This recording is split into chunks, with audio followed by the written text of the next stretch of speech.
Ya, terima kasih Anda masih bersama kami di Hot Ekonomi dan kembali kita lanjutkan dialog kita bersama Pak Irfan dan juga kita masih menantikan bergabungnya Bang Arya Sinulinga, staf khusus dari Kementerian BUMN.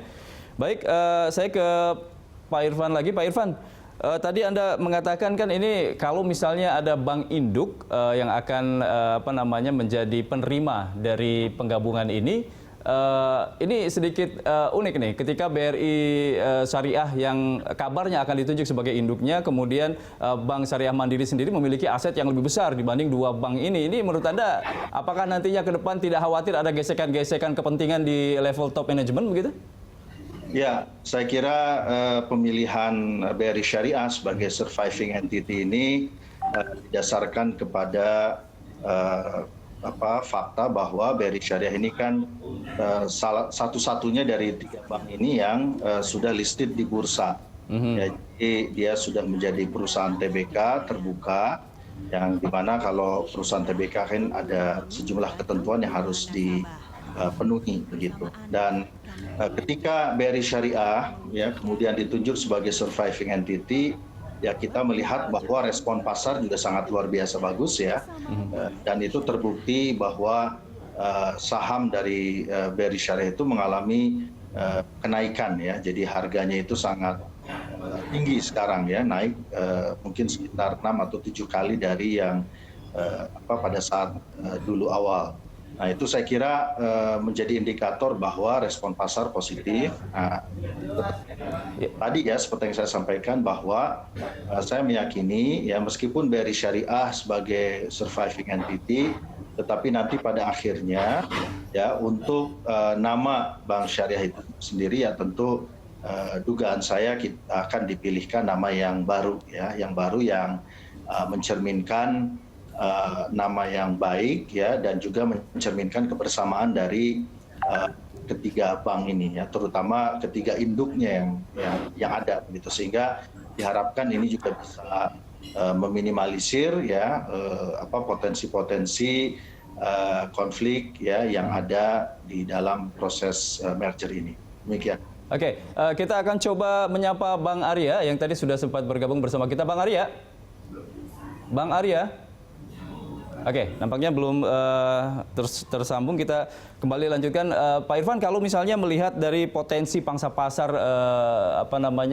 Bank Syariah di tanah air ini, strategi apa yang harus dilakukan oleh manajemen Bank Syariah, khususnya nanti kalau memang jadi namanya itu Bank Amanah, apa strategi yang harus dilakukan? Karena kan kita tahu Bank Syariah ini masih kalah bersaing kalau misalnya untuk penggunaan atau pemanfaatan platform digital begitu dibanding dengan bank konvensional. Bagaimana menurut Anda?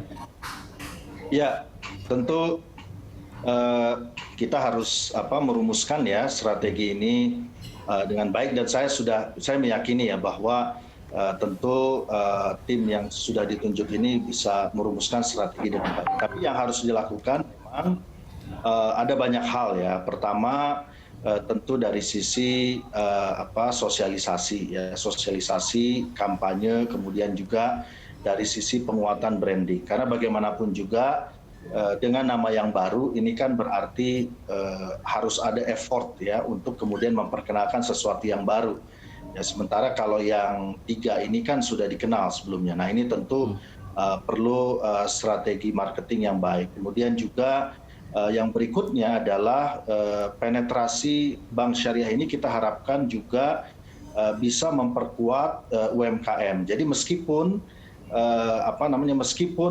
ketiga bank ini sudah di merger ya, dia memiliki modal yang lebih kuat, dia bisa melayani sektor korporasi dengan lebih besar lagi ya, tetapi inti keberpihakan kepada UMKM ini harus tetap menjadi bagian dari komitmen dan semangat Bank Syariah. Ini menjadi sangat penting karena ketika dia bisa melakukan penetrasi dengan baik kepada sektor UMKM, ya artinya apa? Artinya ini sama dengan kita mengajak masyarakat ya, terutama umat ya, untuk kemudian berbondong-bondong memberikan dukungan yang lebih besar lagi kepada Bank Syariah, karena melihat komitmen dari Bank Syariah yang sangat kuat terhadap pengembangan UMKM. Yang ini juga secara makro kan ketika kita bisa memperkuat UMKM, ketika akses permodalan untuk mereka bisa kita baik dan mereka bisa mengakses dengan baik, ya maka tentu ini diharapkan juga akan meningkatkan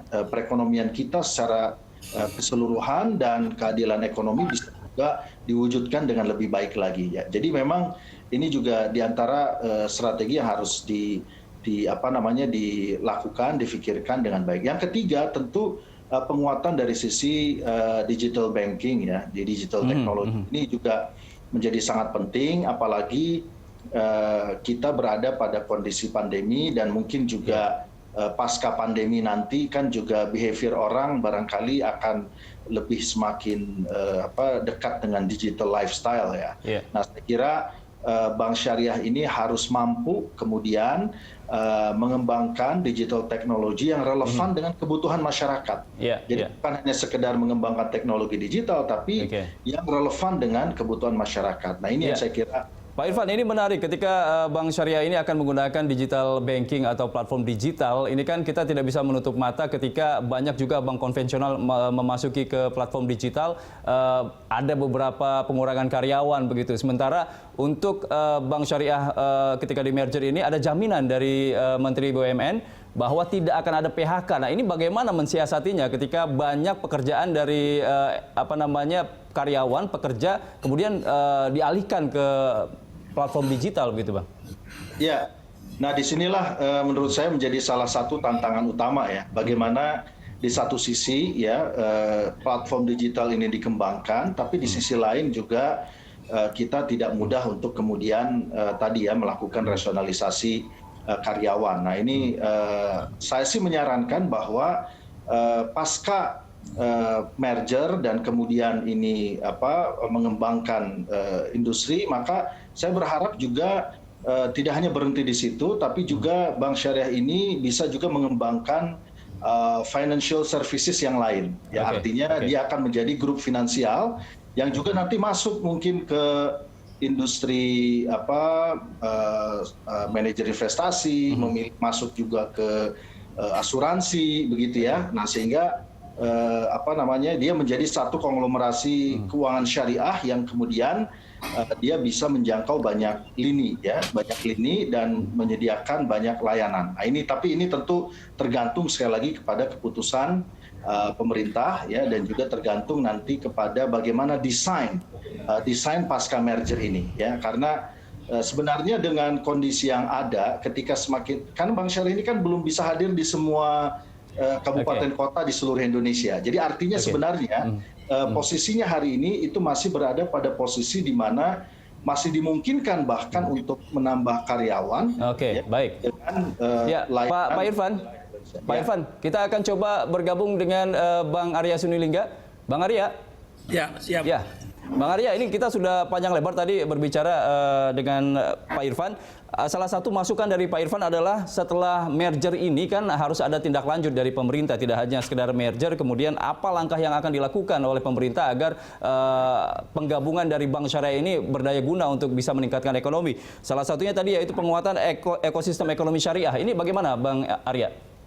Ya, ini kan kita tahu bahwa ini adalah langkah besar, ya. Ini kan sudah dirancang sejak 10 tahun lalu. Sekarang baru terjadi ini gitu. Memang kita masih tahapan MOU gitu ya. Penggabungannya ini akan membuat kapitalisasinya menjadi bank nomor 8 terbesar di Indonesia gitu. Di 8 besar Indonesia. Malah diperkirakan nanti kalau udah 5 tahun bisa menjadi bank syariah nomor 10 terbesar di dunia gitu. Jadi langkah-langkahnya kemarin kan ada MOU antar semua ini, antar bank-bank yang ada ya, bank-bank himbara. Kemudian setelah itu akan ada langkah-langkah teknis yang secepatnya akan dilakukan gitu. Jadi ini juga kan banyak juga ya. Saya rasa teman-teman dari ini ya, dari kementerian juga dari bank-bank yang ada ini juga sudah berpengalaman kok untuk menggabungkan bank seperti ini. Kita ingat dulu waktu Bank Duta, Bank apa semua digabungkan di Bank Mandiri gitu. Dan sekarang kan Bank Mandiri menjadi salah satu bank terbaik juga di Indonesia gitu. Jadi pengalaman dan malah banyak orang mengatakan bahwa kultur ya atau budaya yang dibangun di Mandiri cukup baik Bayangkan sebuah bank-bank yang sudah terganggu gitu dulu waktu zaman reformasi itu diambil alih dan disatukan. Dan sekarang jadi bagus gitu. Jadi soal teknisnya saya sih percaya, kami percaya dengan kawan-kawan di Himbara untuk menyatukan itu gitu. Oke, Bang, ini kan targetnya kuartal pertama 2021 akan selesai begitu proses mergernya. Nanti apakah menurut Anda ini sudah ideal waktunya? Karena kan tadi saran dari Pak Irfan jangan buru-buru lah begitu. Ya, ini bukan soal buru-buru. Sebenarnya konsepnya udah lama ada ini. Oke. Seperti yang saya katakan tadi, itu 10 tahun sebenarnya. Jadi karena udah 10 tahun, secara konsep besar dan detailnya sebenarnya udah banyak yang kawan-kawan dari perbankan ini udah menyiapkannya. Cuma kan baru direalisasikan sekarang. Jadi kalau sudah 10 tahun persiapan terus kan kelamaan juga gitu ya. Sekarang memang waktunya. Dan sekarang, saat ini begitu ya. Ya ini eksekusinya saat ini gitu. Dan kita tahu bahwa diharapkan kuartal pertama ya tahun 2021 OJK udah udah ngasih persetujuan. Jadi prosesnya udah selesai di kuartal pertama tahun 2021 gitu. Sinergitasnya seperti apa, Bang, dengan OJK? Apanya? Sinergitasnya seperti apa dengan OJK untuk bisa melegalkan proses merger ini? Kita tahu bahwa ini juga cara kita untuk membangun kepercayaan publik terhadap bank syariah gitu. Ya, langkah ini harus memang teman-teman di OJK juga percaya hal ini gitu, bahwa ini adalah sebuah membangun trust gitu terhadap bank syariah. Jangan sampai masyarakat atau juga market tidak percaya sama bank syariah. Betul. Dengan langkah yang kita lakukan ini membangun kepercayaan besar bahwa bank syariah memang bisa hidup dengan baik dengan sistem di sebuah lingkungan market yang seperti ini gitu. Oke, saya ingin konfirmasi lagi, ini langkah strategi yang akan dilakukan oleh pemerintah ketika bank merger ini sudah legal, sudah terlaksana begitu. Apa langkah selanjutnya? Karena tadi yang disampaikan butuh penguatan ekosistem ekonomi syariah begitu, Bang. Apalagi kan sekarang sudah ada 4 industri halal begitu. Ya, ini kan komitmennya Pak Jokowi juga ya, dan dengan Wakil Presiden kita Pak Maruf Amin, bahwa akan sangat banyak ini situasi seperti Undang-Undang Omnibus Law. Itu juga memberikan ruang kepada koperasi syariah gitu ya.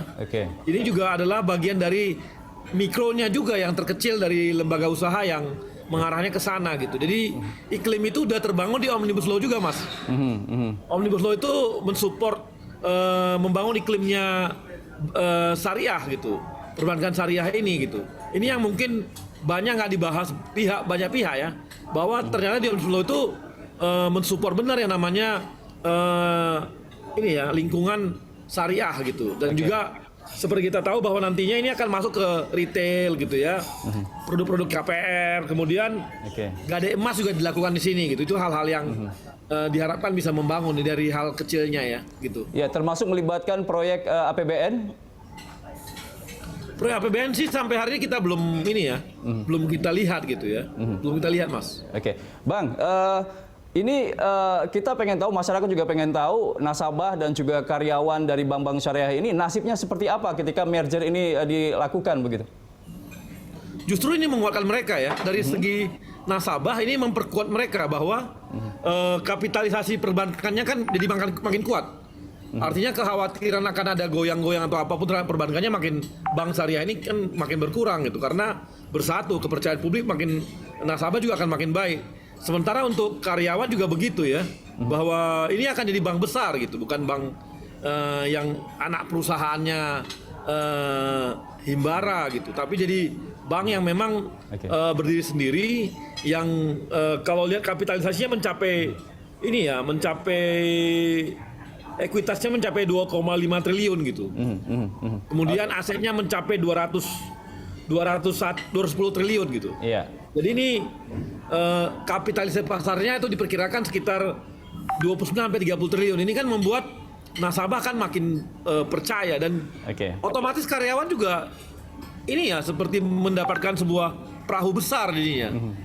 Ya itu, dan tadi ya kita katakan bahwa jangan ada kekhawatiran bahwa kawan-kawan dari karyawan nggak akan ada yang di PHK gitu. Oke, baik.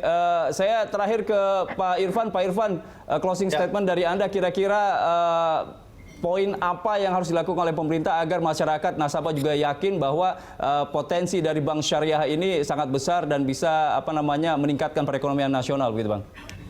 Ya, jadi sekali lagi kita sambut dengan baik ya proses ini, dan tentu kita berharap ini akan memberikan dampak yang luas terhadap perekonomian nasional, ya, terutama UMKM tadi ya. Jadi karena bank syariah ini kan juga memiliki keberpihakan yang nyata kepada UMKM selama ini. Jadi portofolio UMKM-nya itu sangat tinggi, dan mudah-mudahan dengan proses merger ini komitmen itu bisa tetap terjaga sehingga ini bisa kemudian mendorong penguatan perekonomian dan kesejahteraan secara keseluruhan.